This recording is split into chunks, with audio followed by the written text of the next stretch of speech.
A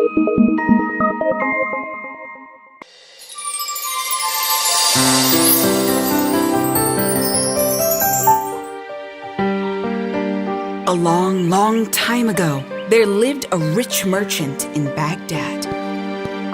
He had a son named Sinbad. Sinbad was very cute, and everyone loved him. When he was a young man, his father died. After his father's death, Sinbad inherited all the wealth. He had no idea how to manage this wealth, so he started spending it as he wished. He spent most of his wealth lavishly on food and wine.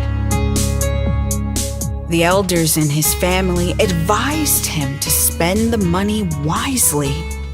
Oh, Uncle, I am not interested in doing any business. You see, I have a lot of money with me. I would like to enjoy my life. His friends took advantage of him. As days went by, Sindbad's wealth reduced. One fine day, he realized that he had lost all of his wealth. He was worried now. He did not want to live as a poor man. He thought for days on what to do. I have lost all my money. I think it will be better if I start sailing over the Persian Gulf with some merchandise. I think I can make a lot of money by doing business.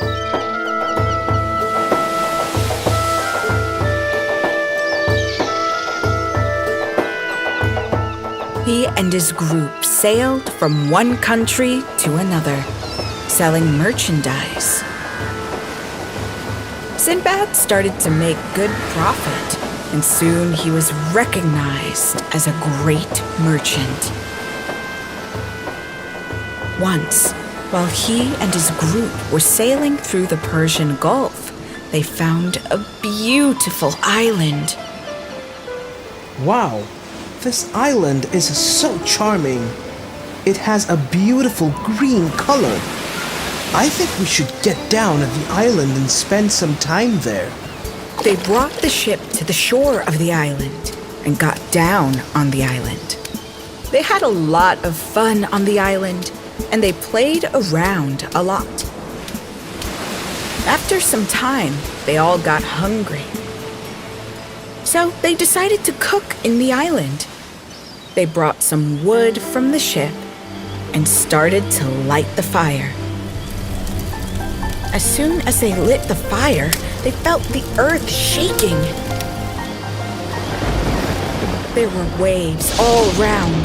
They thought it was an earthquake. The entire island was shaking. None of them could stand up, and they all fell down. There was thundering noise all around. Run! Run! We are in great danger! They realized that they were not on any island, really. It was the back of a huge sea monster. All of them were terrified when they realized this. They started running for their lives. Some of them jumped into the sea. Some were able to board the ship, but a few among them were not so fortunate. Before they could climb the ship, the captain left the place hurriedly. There were a few sailors who were still struggling in the sea for their life. Sinbad was one among them. He tried swimming toward the ship. However, the heavy waves pushed him away from the ship. He looked at the ship sailing away to his disappointment. He was tossed around the sea by huge waves.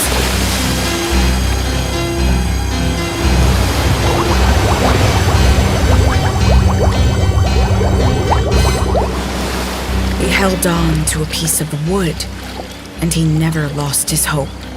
He floated in the sea for the whole night. The waves washed him ashore an island. His legs had turned stiff due to the cold sea water. He was unable to walk, so he crawled to the shore. Sinbad was very hungry by now, so he started searching for food. He was so tired and hungry. He had not eaten anything for a long time now. He searched for food in the forest, but he couldn't find any, except for some herbs. Luckily, he found a spring of pure water. He quenched his thirst by drinking the water. Sinbad was really tired by now, so he slept there for some time. After a good sleep, he gained some energy, and he was able to walk now. He slowly started exploring the island. While he was walking, he heard the noise of someone talking. Sinbad was curious. He turned around to see who it was. When he turned back, he found a man standing amidst the bushes. The man slowly walked toward him. You look very weak and hungry. Here, take some of these fruits. Oh, thank you. Thank you so much. Sinbad found the man very friendly, so he took the fruits and ate them. The man then started asking Sinbad about his whereabouts. He told him what happened in detail. After a short walk, they reached in front of a cave. Is this the place where you live? Yes, now come with me. They both entered the cave. There, Sinbad found a lot of men sitting inside the cave. They were all the workers of the king of the island. The men served him food and wine. Sinbad overheard their conversation about their king. He realized that the man who ruled this island was very generous and kind to people. Hey, can you help me to meet your king? Of course, we will take you to our king tomorrow.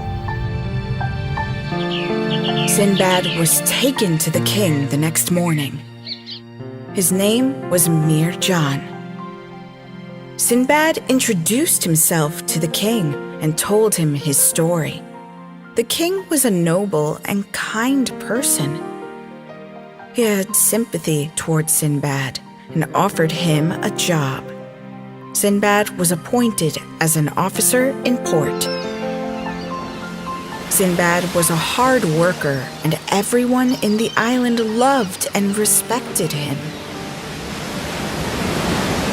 One day, when Sinbad was standing at the port, he saw a ship approaching the port. Huh? That ship!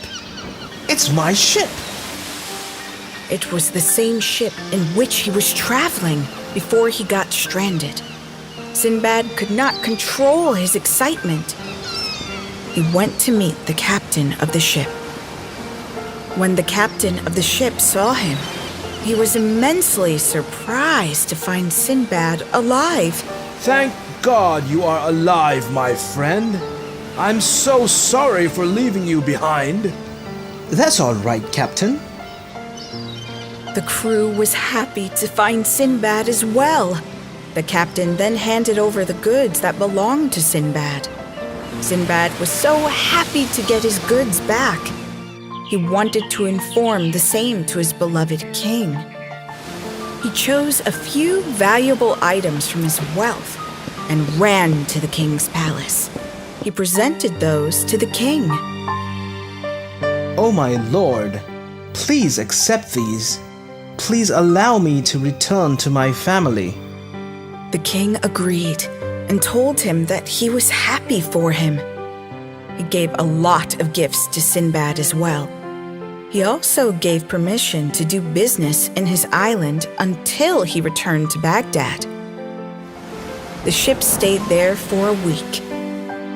Meanwhile, Sinbad did an excellent business with his goods and made a lot of money. Thank God. I have made enough money to live a happy life with my family. At the time of departure, he went to meet the king again. He thanked the king for his kindness and all the favors he received. When it was time for leaving the island, the king himself bid him farewell.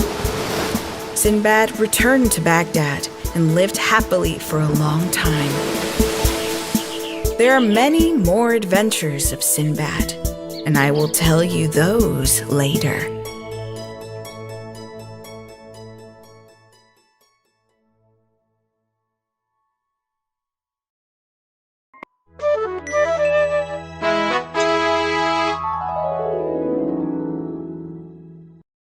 Once upon a time, there lived a great thief named Robin Hood.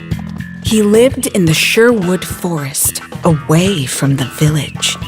Even though he stole goods from others, he had a kind heart as well. He used to share all the stolen stuffs and money among the poor people who lived in the village. Robin Hood was cheated by some rich men when he was just a boy. That's why he hated the rich people so much. Ever since he was a boy, he had decided that he would not spare the rich. He started stealing from a very young age, and by the time he grew up, he became quite good at it. But he never used the stolen money for himself, as he gave everything away to the poor. The name and fame of Robin Hood had spread all through England. The rich were now scared of going through Sherwood Forest because they knew that Robin Hood would attack them.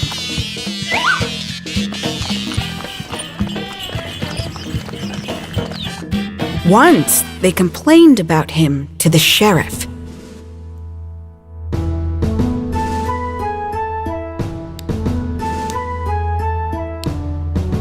Sir, yesterday I was returning through the forest after my business trip. The cart was full of money with me. It was close to evening and the sun was coming down. Suddenly, this Robin Hood appeared out of nowhere and took all my money. It all happened very quickly, and we couldn't do anything. You have to help me, Sheriff. This is getting out of control.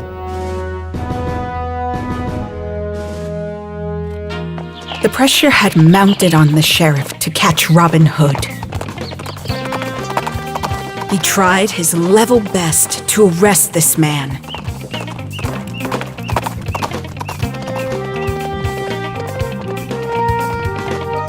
But all of his attempts failed miserably.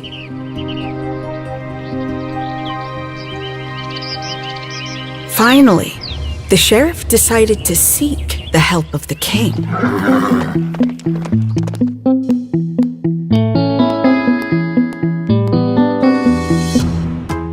Oh my lord, I have tried everything to catch this Robin Hood, but none of the plans have worked so far.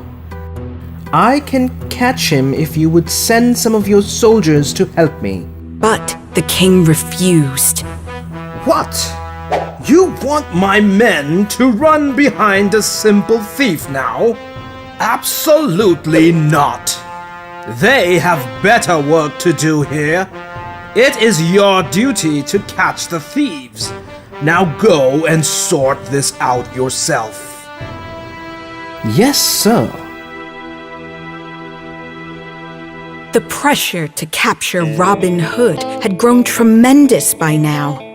One day, the sheriff designed a brilliant plan to capture Robin Hood. The next day, he called for a meeting with the rich and noble men in town. He also called his friends and told them about his plans. We'll have a competition among the best archers in town. When Robin Hood hears about this contest, he cannot resist taking part in this competition. He will surely come. When he does, my guards will arrest him. Wow, that is a great idea. He will definitely fall into this trap. Sheriff had heard many tales about Robin Hood from the local people. It was clear from their description that he was the best archer in all of Nottingham. Robin Hood soon heard about this contest. Like the sheriff had predicted, he longed to participate in the contest. He wanted to prove to the world that he was best archer in town and that no one could ever beat him. Hey Bob, did you hear about the archery contest? Look at the pamphlet. The villagers are organizing an archery contest next week. They want to find out the best archer in town. I'm thinking of taking part in this. However, his friend Bob had a different point of view. Robin, listen to me. I smell something fishy. I think the villagers or the sheriff must be plotting something. I strongly feel that the purpose of this contest is to trap and arrest you. Don't go, Robin. It will be a foolish thing to do.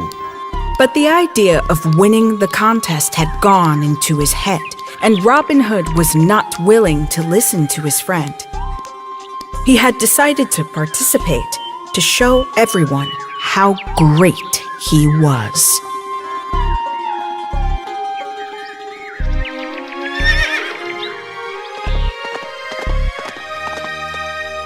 Days passed, and the date of the contest finally arrived. Sheriff and his people made all arrangements at the venue for the contest. The villagers started gathering at the venue. Sheriff and his men were eagerly waiting for the arrival of Robin Hood. They waited for a long time, but there was no sign of Robin Hood in sight. Sheriff lost his patience and turned to one of the guards and asked him, Has Robin Hood arrived yet? Go and check right now. Send me the signal when you find him. The guard went ahead and searched for Robin Hood. But even after searching for a long time, the guard could not find Robin Hood. He returned to the sheriff, disappointed. I'm sorry, sir, but I couldn't find him anywhere. What? Did you check the participants? How can you be so sure? Then he must have figured out our plans. He must have backed out of the contest. The competition started. One of Sheriff's friends, named John, was also participating in the contest.